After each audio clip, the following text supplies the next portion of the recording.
Maya yanked me through the club doors like she was saving my life instead of dragging me into a storm of light and noise. "Tess," she shouted right into my ear, "tonight is about you." I laughed on reflex.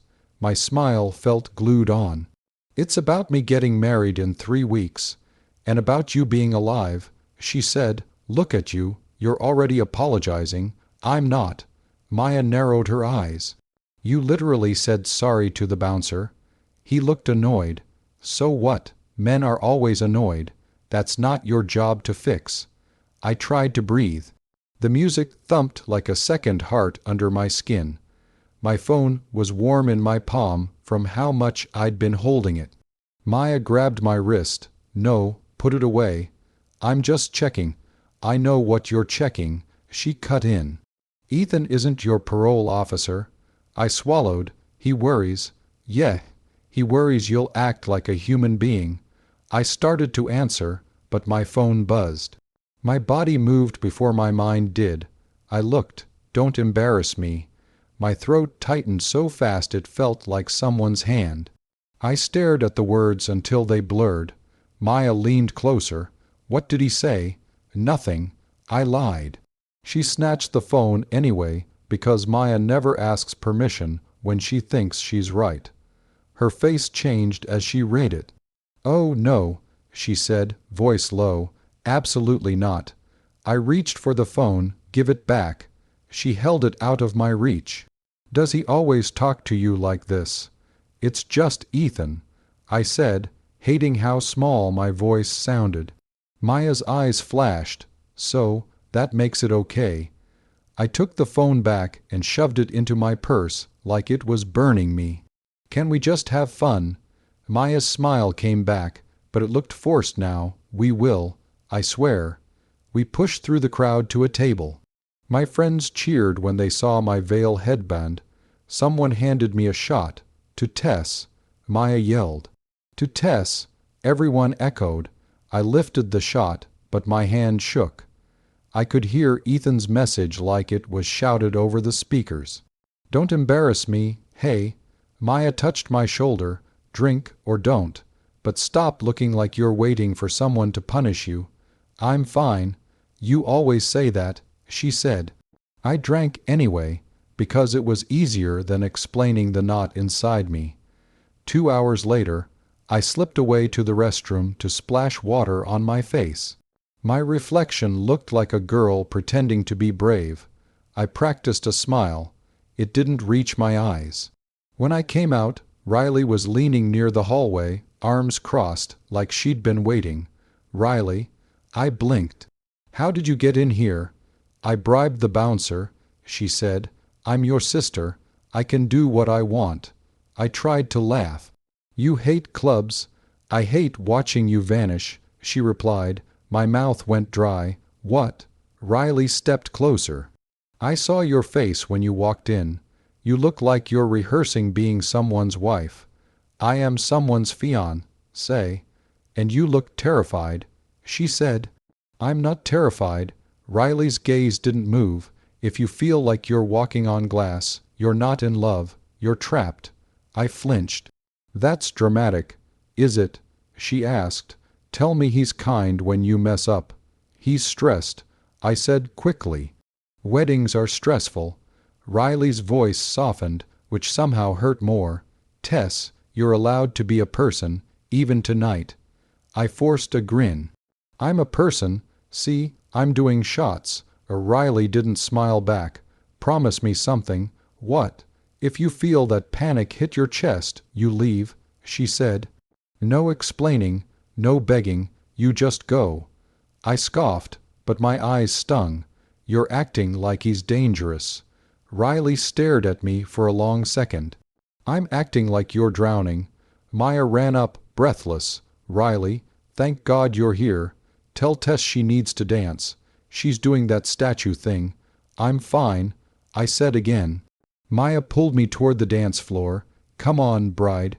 I let her. I smiled for pictures. I laughed at jokes. I raised my glass when someone toasted me. But my chest stayed tight, and every time my purse buzzed, I felt like I was about to be scolded. Near midnight, I couldn't stand the heat anymore. I pressed past my friends and pushed outside, gulping cold air like it was water. I told myself it was champagne making me dizzy, but I knew it was pressure. The night outside the club felt louder than inside, like the whole street was a second party. Taxis honked, people laughed too hard, someone threw up into a gutter and kept dancing. Maya stumbled out behind me, waving her phone like a trophy. "There you are." "I just needed air," I said. "You need freedom," she corrected, breath smelling like tequila and cinnamon gum. "You've been holding your breath all night." I leaned against the brick wall. My skin was cold and sweaty at the same time. "Please don't start." "I'm not starting," she said. "I'm fixing." "You can't fix me." I snapped, then hated myself for it. "Sorry, I didn't mean." Maya raised both hands. "There, that. You did it again." I rubbed my forehead. "I'm tired. You're scared," she said gently. I swallowed. "I'm getting married." "Yeah," she said. "To a man who texts you like you're a problem." "Stop." Maya's gaze slid past me. "Okay, new plan. We do one wild thing. Something tiny. Something that proves Ethan doesn't own your skin." I gave a shaky laugh. "You're drunk." "I'm brave," she argued. Then she pointed toward the curb. "See that guy?" I followed her finger. A man stood a few feet away, half in shadow near a streetlight. He wasn't with anyone. He wasn't shouting. He looked quiet, like he had stepped out of a different world. Maya nudged me. "Kiss him." My stomach dropped. "What? No. Just a peck," she said fast, like she could talk me into it if she didn't let me think. 1 second, no meaning. It's not cheating if it's nothing. That's not how. Maya grabbed my hands. "Tess, you've been good for so long you forgot what you feel like." 1 second, for you." I stared at the stranger. My heart was beating too hard. My mind screamed no, but another part of me whispered, what if I just stop being perfect for one breath? "I can't," I said. "You can," Maya insisted, "and if you hate it, you walk away. You're allowed to choose." Choose. That word hit me like a slap. I couldn't remember the last time I chose something without running it through Ethan first. My feet moved before I decided. I walked toward the man. Every step felt like I was crossing a line drawn in my own head. When I got close, he looked up. His eyes were calm but sharp, like he noticed everything. I should have turned back.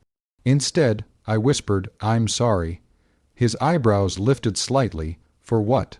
"For this," I said, though I didn't know what this even was. He glanced behind me, at Maya watching like she was holding her breath too. Then he looked back at me. "Are you doing this because you want to?" he asked, "or because you want to feel something?" My throat tightened. The question went straight under my ribs, right to the part I kept hidden. "I don't know," I admitted. He tilted his head. "That's not a yes." I laughed once, broken and small. "I'm not trying to beat you, no. I'm getting married." His eyes didn't change. "Then why are you standing here?" "Because I'm tired," I almost said. "Because I'm always scared of being wrong. Because I want to be someone who doesn't flinch at a text." But I didn't say any of that. I just stepped closer. He didn't move. He didn't lean in first.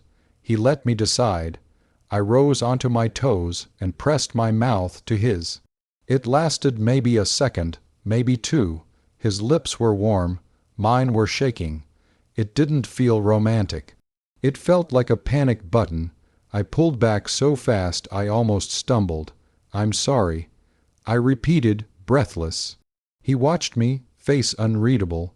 "You look like you're about to cry." "I'm fine." I lied, because of course I did. Headlights flashed across us, bright white. A car slowed. A door didn't open, but someone lifted a phone, and the screen glinted in the dark. A voice said my name like it was a joke. Tessa. My blood turned to ice. I knew that voice. I turned. Victor Hale stood a few feet away, one hand in his pocket, the other holding his phone up like a weapon. He wore that easy smile that always made people trust him. Now it made me sick. "Victor," I said, my voice cracking. "What are you?" He angled the phone, making sure the camera caught my face. "Just documenting," he said. "You know, memories, Maya." I gasped, turning toward her. "Tell him to stop." Maya's eyes were wide. "Victor, put it down. It's not like that." Victor laughed softly. "Oh, it's exactly like that." I stepped forward. "Please, don't." He lowered the phone just enough to look at me over it. "Wow," he said. "Ethan's gonna love this." My stomach dropped so hard it felt like the ground moved. I tried to speak, but nothing came out. Victor's smile stayed fixed. "Congrats on the wedding, Tess." Then he walked away, already typing, already sending, already tearing my life open with his thumb. The next morning, my head pounded like punishment. I lay in my bed staring at the ceiling, replaying Victor's grin over and over until I wanted to scream. My phone buzzed, Ethan's name. I sat up so fast the room spun. "Hello, meet me at Lark Coffee," Ethan said. His voice was flat. 10 minutes. "Ethan, listen, 10 minutes." He repeated, then hung up. I dressed like I was going to court. Jeans, plain sweater, no makeup. Like if I looked innocent enough, he'd believe me. Lark Coffee smelled like espresso and cinnamon and comfort I didn't deserve. Ethan was already there, sitting at our usual table by the window. He sat straight, shoulders squared, like he was posing for someone. I walked up slowly. "Hi." He didn't say hi back. He didn't even look at me. He slid something across the table. A small black ring box. My hands went numb. I lowered myself into the chair. "Ethan." He finally lifted his eyes. They were cold in a way I'd never seen. "Give me one reason I shouldn't end this." I swallowed hard. "Because you love me." His jaw tightened. "Try again." "It was stupid," I said quickly. "I was drunk. Maya dared me. It meant nothing. I swear it meant nothing." Ethan leaned back, like he was watching a stranger talk. "You kissed some guy outside a club on your bachelorette." "I know," I whispered. "And I hate myself for it." He nodded once, slow. "So you wanted attention." "That's not." "You wanted attention," he repeated, voice sharper. "You got it." People at the next table went quiet. I could feel eyes on my skin. I reached across the table, trying to touch his hand. "Please, I'm sorry." He pulled away like my fingers were dirty. "Don't." My chest hurt. "Ethan, I didn't sleep with him. I didn't even know him." "You still did it," he said. "In public, like some what?" I whispered. He looked at me, and something ugly flashed in his eyes. "My mom was right about you." That sentence hit harder than the hangover. "Don't bring your mom into this." Ethan's mouth twisted. "Why not? She warned me you'd embarrass me." I stared at him. "Embarrass you?" His eyes narrowed. "Do you hear yourself? You made me look like an idiot." "I made a mistake," I said, voice shaking. "I'm a person. You're my fiancé," he corrected, "or you were." My breath caught. "Ethan, please." He tapped the ring box with 2 fingers. I called off the venue. My stomach lurched. "You without talking to me."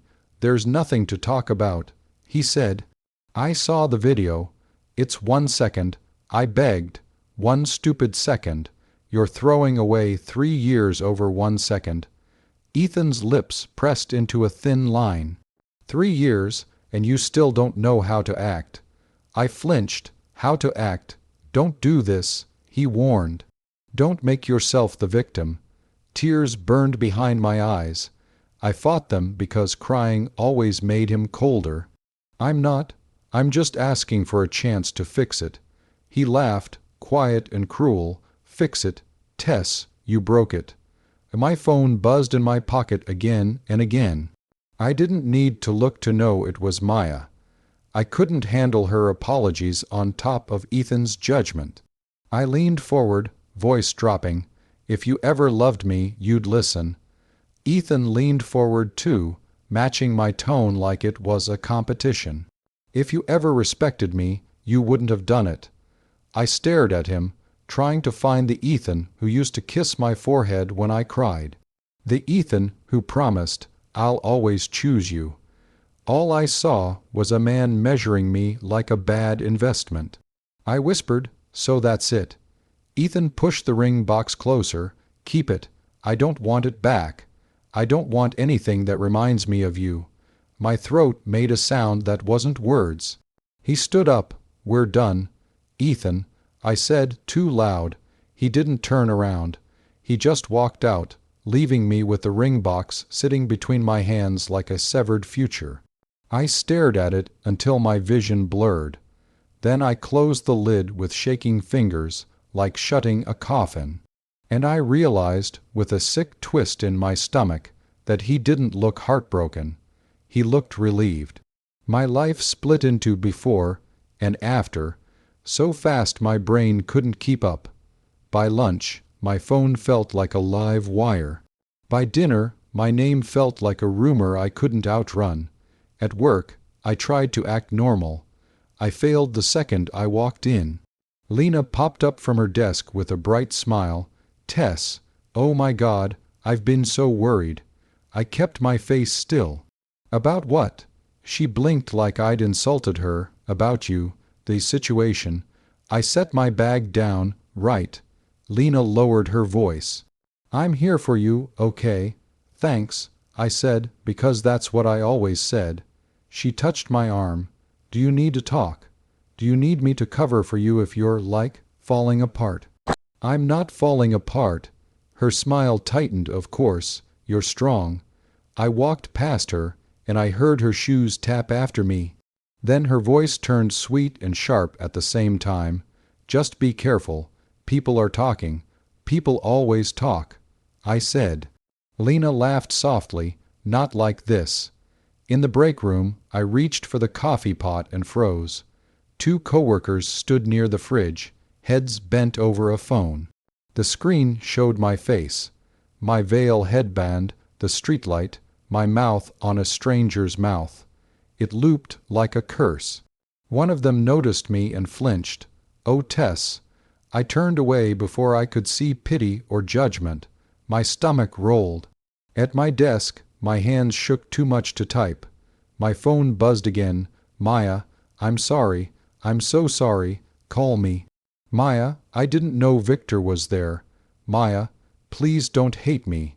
I stared until my eyes burned, then locked my phone and shoved it under a folder like hiding it could hide my shame. A new notification popped up. "Unknown. Seen the video lol." I deleted it. Another arrived, then another. My throat felt raw, like I'd been screaming even when I hadn't. At 3 o'clock, my email pinged. Subject line, "Regarding your conduct." I opened it, breath caught. "HR, please stop by at end of day." My vision blurred. I whispered, "This can't be real." Lena's chair rolled closer.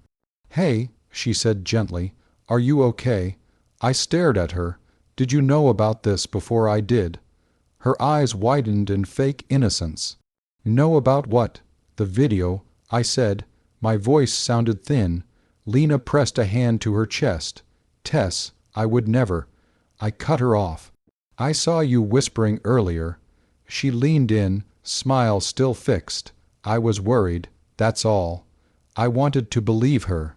I didn't. When I finally got home, my apartment felt too quiet. The wedding binder sat on the table like a joke.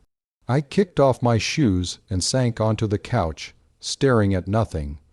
Then my phone chimed with a message from Mrs. Vale. "Mrs. Vale, you spared us a lifetime of shame. Please do not contact my son again." My hands went cold. "A lifetime of shame," I whispered, tasting the words like poison. A knock hit my door so hard it rattled. Riley stormed in without waiting for me to answer. "Okay," she said, eyes blazing. Enough. I let out a broken laugh. Enough of what? Enough of you crying like you're guilty of murder. She snapped. I flinched. I ruined everything. Riley pointed at me like she was holding me up with her finger. No, you made one mistake. He used it to erase you. I pressed my palms to my eyes. He hates me. He hates losing control, Riley said. There's a difference. Another knock, softer this time. Riley opened the door and Maya stumbled in, mascara smeared, face red.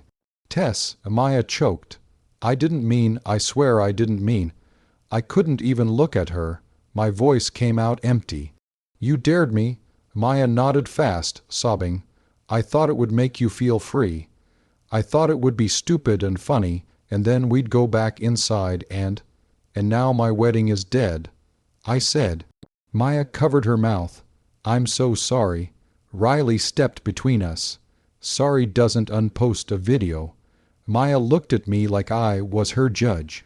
Tell me what to do, please. I stared at the wall, at the wedding binder, at the place my future used to sit. I don't know. That night, after Riley left and Maya fell asleep on my floor like a punished kid, my phone buzzed again. Unknown, if you want the truth, meet me where it happened. My heart stopped. I reread it 5 times. Maya snored softly.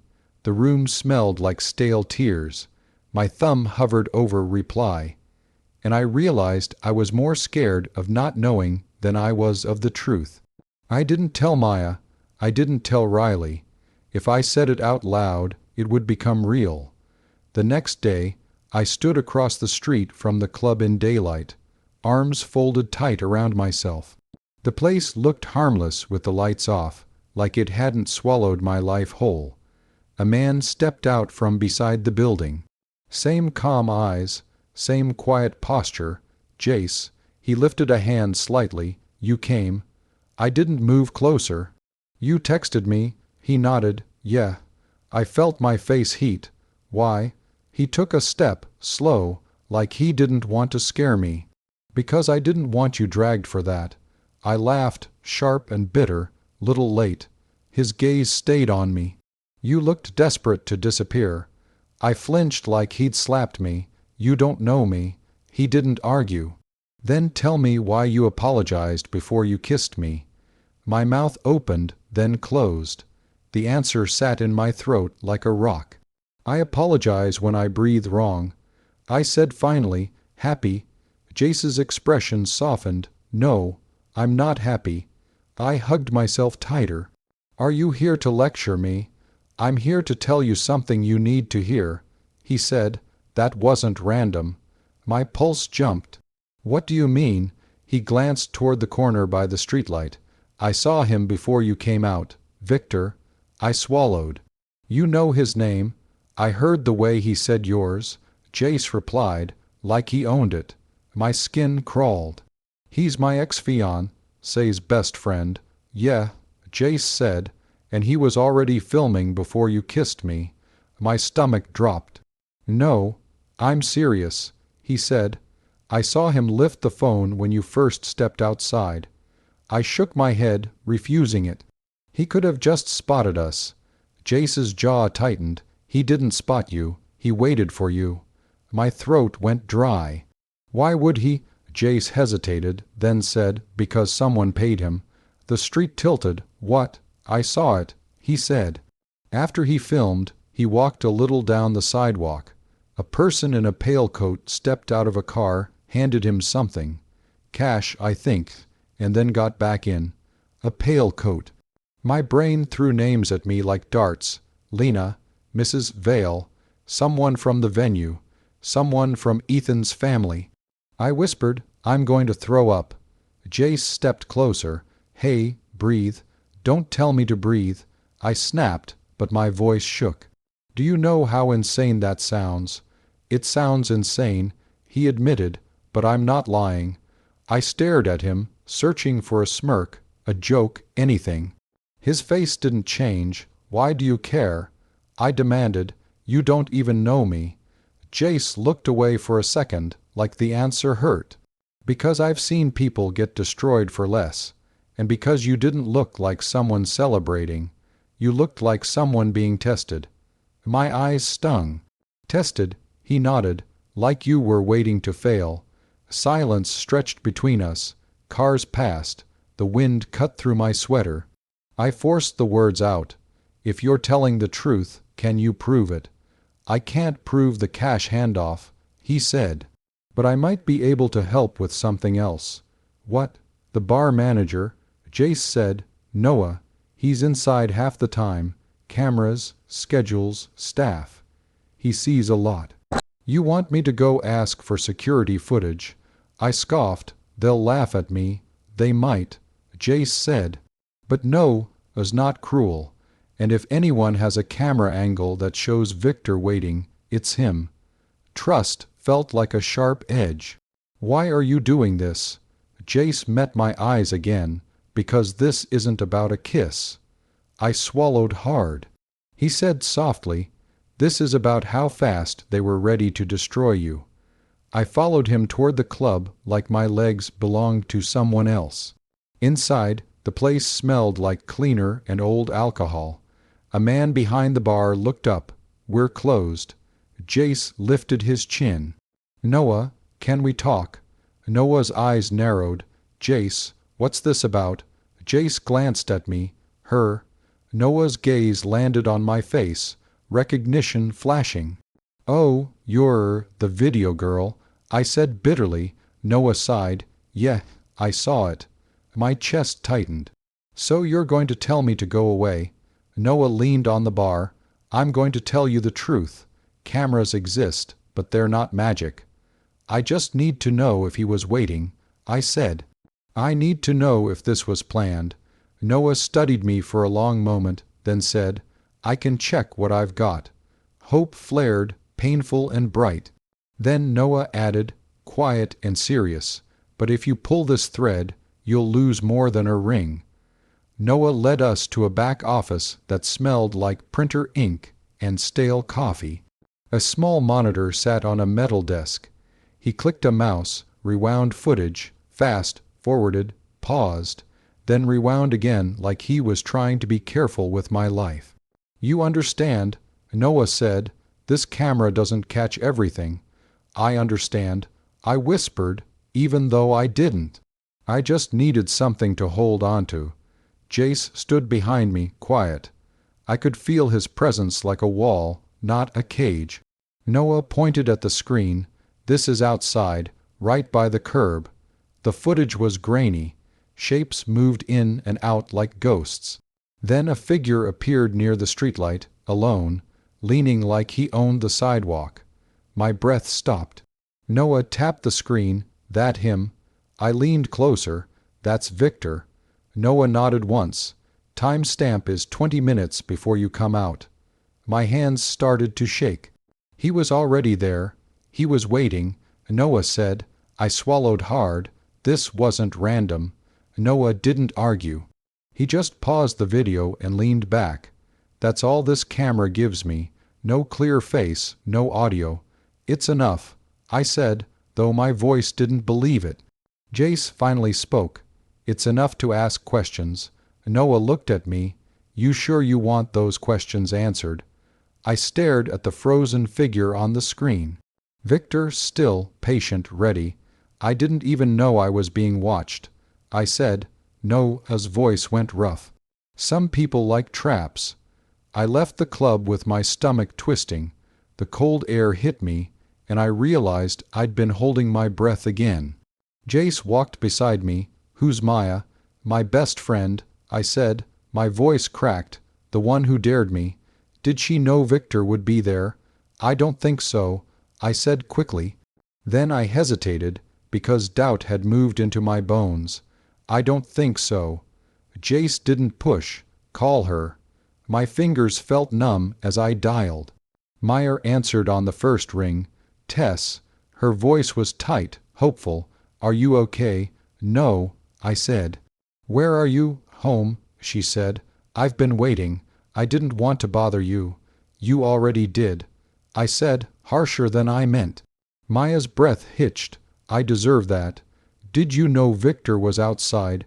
I asked. What? No, she said fast. Tess, I didn't even see him until you turned around. I swear. Then, why did you push me? I demanded. Why that dare? Why that second? Maya started crying. I could hear it in her voice. Because you looked like you were dying in there. You kept checking your phone like you were waiting for a verdict. I thought if you did one stupid thing, you'd remember you're allowed to. I'm allowed to, I said, voice shaking, but now my whole life is burning. I know, she whispered. And I'm so sorry, I thought it would make you feel free. I closed my eyes, it did for 1 second, then it felt like a knife. Maya sniffed. Tell me what to do, I'll do anything. I need you to tell me the truth. I said. Did anyone suggest that dare? Anyone at all? No, she said. It was my idea. Just mine. Tess, please believe me. I wanted to scream, instead I exhaled. Okay. I said, because I did believe her. Or I needed to. After I hung up, Jace watched me. You believe her? I do, I said, but it doesn't fix anything. No, he agreed. It just tells you where to aim next. Work the next day felt like walking into a room full of knives. I kept my head down until I heard Lena's voice behind me. Poor Tess. Lena said, too loud, it must be so hard. I turned. Why were you talking about my video before I even saw it? Lena's smile flickered. Everyone saw it, Tess. That's not what I asked. I said, my voice tight. She tilted her head, eyes cold for the first time. You're really going to act like the victim. My hands curled into fists. I'm asking why you knew. Lena leaned in, voice low and sharp. Maybe if you acted like a wife, you'd still have a fiancé. The words hit, and something inside me snapped clean. Not loud, not messy, just final. I stared at her. Say that again. Lena's smile returned, smug now. You heard me. I felt my heartbeat slow, like my body had made a choice without asking me. Okay, I said softly. Lena blinked. Okay. I turned away and walked back to my desk. My hands didn't shake this time. I pulled up my contacts and searched until I found the number Riley had once forced on me just in case. Detective Sana Park. I stared at the name, then I pressed call. She answered on the third ring. Park. My name is Tessa Marlowe, I said. I think I was set up. I think someone planned a video to ruin my life. A pause, start from the beginning, she said. I did, and as I spoke, I realized something strange. I wasn't begging anymore. That night, my phone rang again. Ethan's name lit up my screen like a threat. I answered, voice steady, hello. His voice was sharp. Stop making trouble. Ethan didn't lose his balance all at once. It started with small cracks, the kind people ignore until the whole wall falls. Detective Park called me the next morning. Tessa, I spoke to a few people. My stomach clenched, and your story is consistent, she said. Other people's stories aren't. I sat on my couch, phone pressed to my ear. Ethan says I'm making trouble. Detective Park's voice stayed flat. People who benefit from silence always say that. My doorbell rang. Riley walked in before I could even stand. You look like you're about to faint, she said. I'm fine. I replied, then sighed. I'm not fine. Riley dropped her keys on the table. Good, stop pretending. My phone buzzed again, Victor this time. Victor, hey, can we talk like adults? I showed the screen to Riley. Riley laughed without humor. He filmed you like a predator, and now he wants maturity. I typed back, what do you want? Victor responded fast. Victor, to help, Ethan's upset. You're making him look bad. I stared at that line, heat rising in my face. He's upset I'm making him look bad. I said out loud. Riley leaned over my shoulder. Tell him to choke on his own ego. I swallowed, then typed, you made me look bad. You recorded me, Victor. I recorded what you did. That's on you. My fingers went cold. I set my phone down like it was dirty. A few hours later, Noah called. Tess, yeah. I said, what's wrong? I remembered something. Noah said, Victor came by the night before, not during business hours.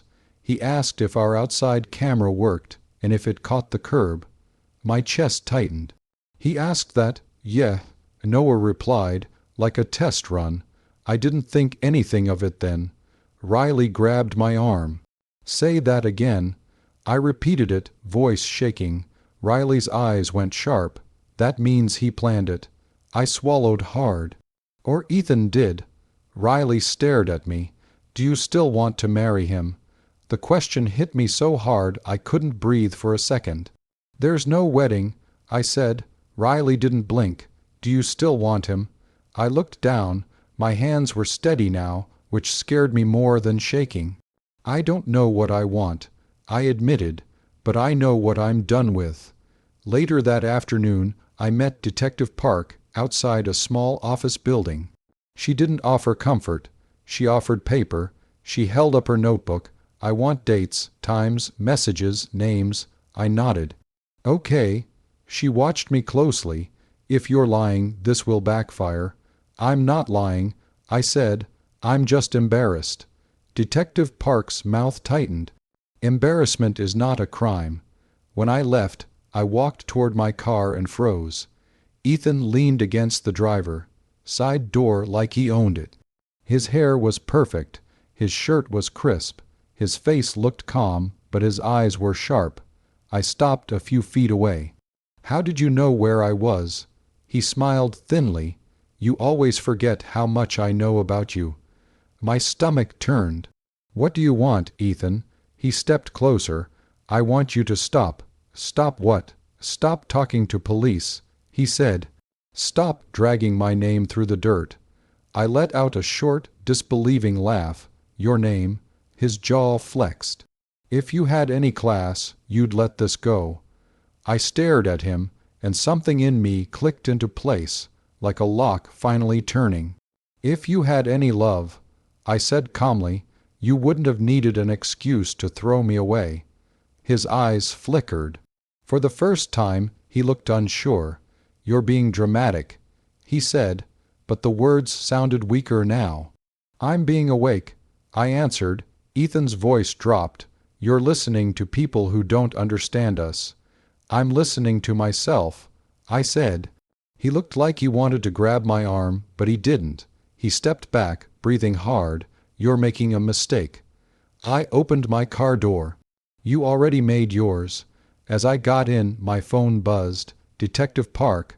I answered on speaker. Yes. Her voice was clipped. Your ex-fiancé, say, is lying about timelines, and I think he knows it.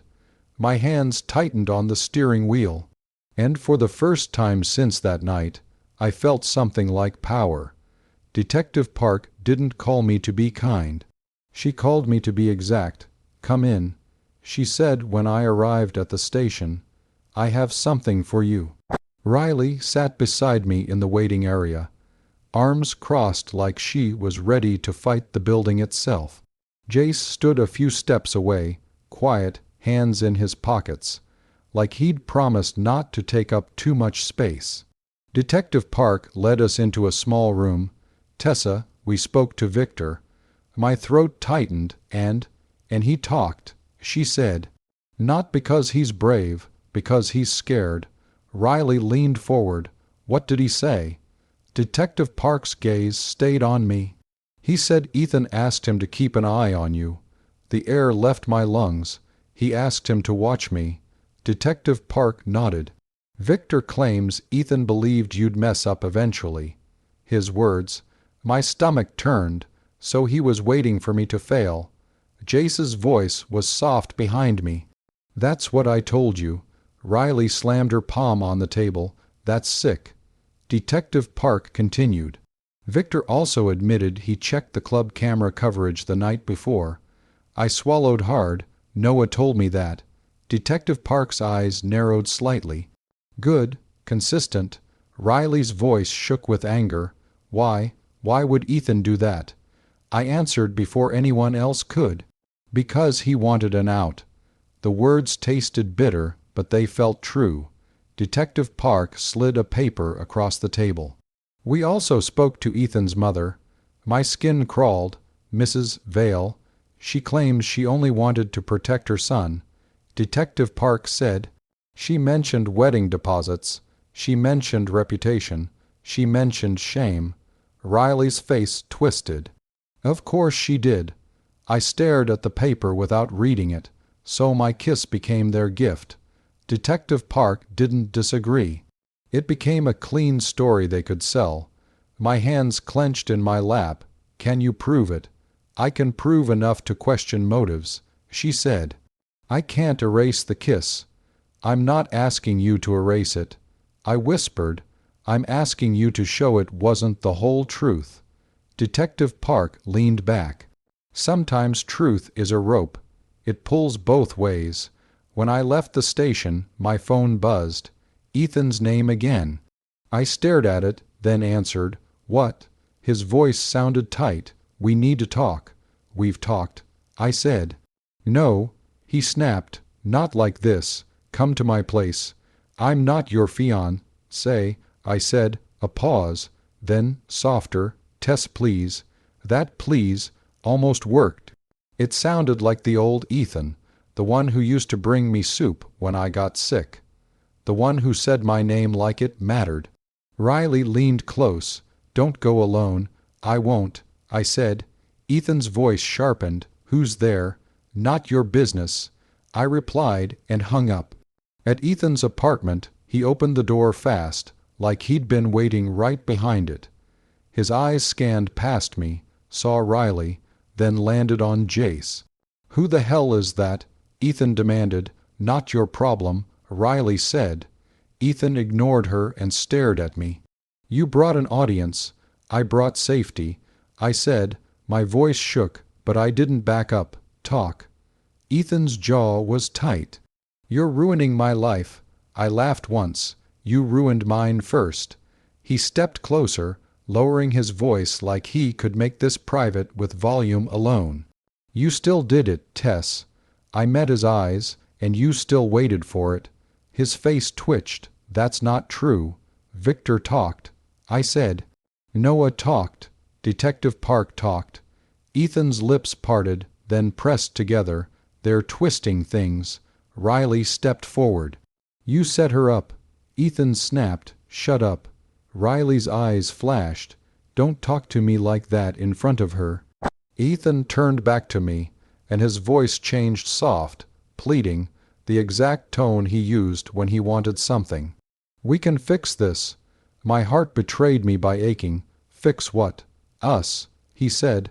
He reached for my hand. Come back. I was angry. I said things I didn't mean. I stared at his hand like it was a trap. Riley whispered, Tess. Jace didn't speak. He didn't move. He just watched me like the choice was mine. I thought about the ring box sliding across that coffee shop table. I thought about my mom was right about you. I thought about the relief in Ethan's eyes when he left. I pulled my hand back. You didn't lose me because of one kiss. I said, voice shaking but clear. You lost me because you were relieved to have a reason. Ethan's face cracked. That's not, it is, I said. You didn't fight for me. You didn't even ask why I looked like I was drowning. His shoulders slumped like he'd been hit. Tess, I love you. I swallowed the pain and shook my head. You love the version of me that never embarrasses you. Ethan took a step back, eyes wet, mouth open like he wanted to argue but couldn't find the lie fast enough. Then he sank onto the couch, and I realized he wasn't collapsing from heartbreak. He was collapsing because the story he built had finally fallen apart. Detective Park filed her report a week later. She didn't promise justice like a movie. She promised record. She promised facts. Somehow that mattered more. You did the right thing, she told me on the phone. I stared at my living room floor. where wedding magazines still sat in a stack like a life I'd borrowed. "It doesn't feel right. It feels hard," she corrected. "That's different. The video didn't vanish overnight, but it stopped growing. People got bored the way they always do. My pain wasn't special to them. It was just content. At work, HR didn't fire me. They warned me to be mindful of public image. I laughed in their face, then apologized, then stopped myself. Lena tried to corner me by the copy machine. Tess, I heard Ethan's been going through it." I looked at her. "Why do you care?" She shrugged. "I'm just saying, you could end this. You could go back." "I'm not going back," I said. Lena's smile soured. "So you really think you're innocent?" I leaned in, voice low. "I think you're enjoying this too much." Her eyes widened. "Excuse me." I stepped away. "That's my excuse. I'm done talking." That night, Maya came over with a bag of takeout and a face full of guilt. She set the food down and whispered, "I miss you." "I'm right here," I said. Maya's eyes filled. "No, I miss the version of you who forgave me fast." I exhaled. "I wanted to feel alive," she said, voice shaking. "I wanted you to stop shrinking." I nodded slowly. "Next time, help me feel safe." Maya covered her mouth and cried, "I will, I swear." Riley came over the next day with boxes. "We're packing," she announced. "I'm not ready," I said. "You'll never feel ready," she replied. "So we do it anyway." We packed the centerpieces, the guest list, the stupid matching mugs that said Mr. and Mrs. I didn't cry over the dress at first. I folded it carefully, like it could still bruise me.